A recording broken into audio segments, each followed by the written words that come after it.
प्रिय मित्रों, पुनः आपका स्वागत है और नमस्कार करता हूँ। मैं इस समय नालंदा विश्वविद्यालय का चौथा पीछे पढ़ रहा हूँ अपनी इस पांडुलिपि से। और पांडुलिपि का जो मैंने शीर्षक दिया वो है संसार व भारत के अतीत की एक खोज। अब मैं चौथा एपिसोड पढ़ रहा हूँ नालंदा विश्वविद्यालय का। यदि वर्तमान में बिहार में नालंदा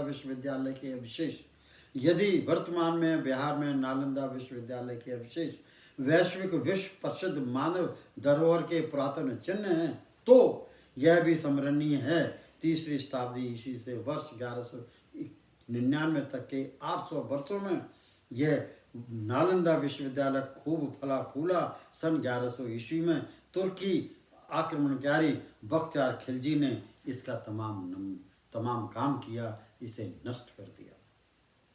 32वां 10,000 भिक्षुक बौद्ध अनुयायियों के पार्थिव अवशेष कहाँ गए? 10,000 भिक्षुक बौद्ध अनुयायियों के नालंदा विश्वविद्यालय में आग लगाने के बाद पार्थिव अवशेष कहाँ गए और कहाँ 2000 आचार्यों के मृत शरीर, क्या वो हवा में उड़ गए? इस बारे ज़्यादा चर्चा जिक्र का कोई भी निष्कर्ष नहीं है, ना ही इसके बारे में कोई सूचना है। बस अनुमान है कि अग्नि में भस्म हुए होंगे, फिर हड्डी पसलियां वक्त सहारे गर्द में स्वतः दफन हो गए होंगे। अगला स्टेंजा, ये मृत शरीर मिट्टी में ऐसे दबे। आचार्य जो अहमद शाह, जो इसने आतिताई ने, खिलजी ने, बख्तियार खिलजी ने जो आग लगाई, तो उसका कहता है ये मृत शरीर मिट्टी में ऐसे दबे कि फलता फूलता नालंदा विश्वविद्यालय दुखमय घटना से तले तले राख हो गया। सतह से एक उभरा हुआ रेत का टीला बन गया। रूहें भटकती रही होंगी खामोश, यूं नालंदा विश्वविद्यालय एक अफसाना बन गया। अगला स्टेंजा,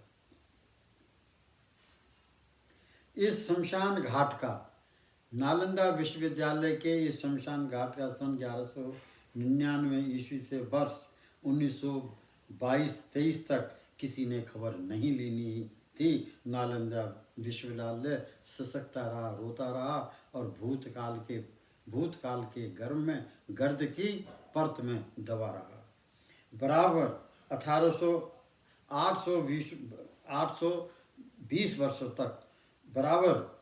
820 वर्षों तक गलफत का शिकार रहा। बीते वक्त की गोद में नालंदा विश्वविद्यालय बेजुबान सशक्ता रहा।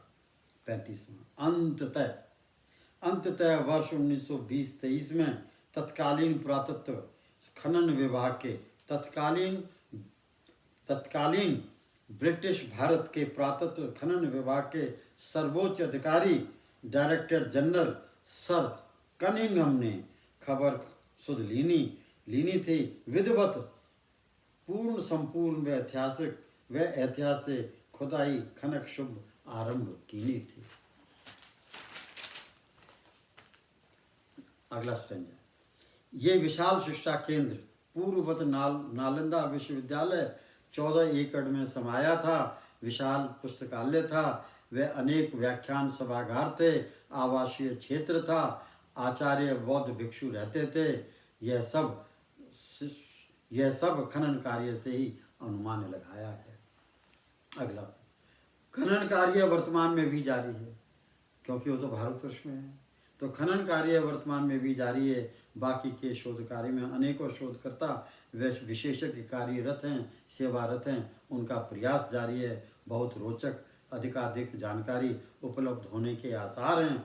भारत सरकार का पुरातत्व विभाग व बिहार सरकार भी इस अभिन्न उद्देश्य ध्येय में लगातार लीन है, लगातार प्रयासरत है।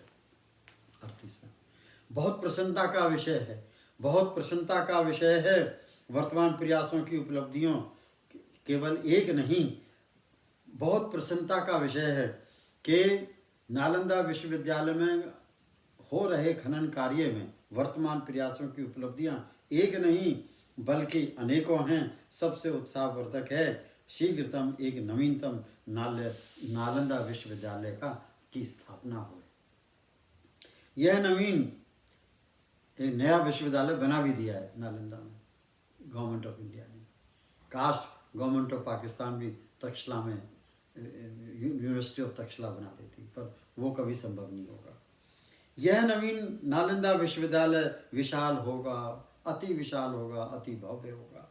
नवे भारत में यह नवीन नालंदा विश्वविद्यालय अति विशाल होगा, अति भव्य होगा। लगभग यह अति नवीन परिसर 500 एकड़ में व्यापक होगा, विस्तृत होगा, फैला हुआ होगा।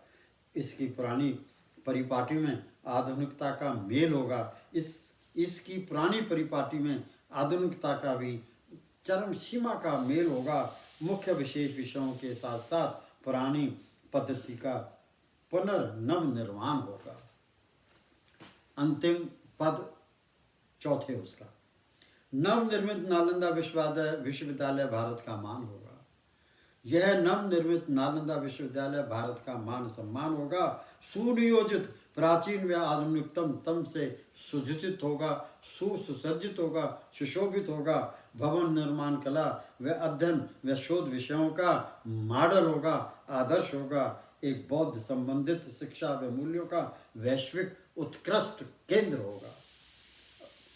ये चौथे उसका एपिसोड का अंतिम होता है। अब मुझे इसका समापन की आज्ञा दीजिए।